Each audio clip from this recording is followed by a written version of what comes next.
ஜக்கம்மான்னே கூப்பிட்டாங்க. அதுக்கேத்த மாதிரியே அருந்ததி அம்மாவும் எல்லாரையும் அரவணைச்சு ஒரு தாயாவே வாழ்ந்தாங்க.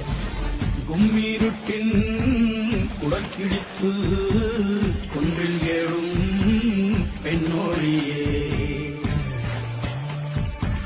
கோபம் கொண்டு பிடித்தால் கொப்பரிக்கும் காளியம்மா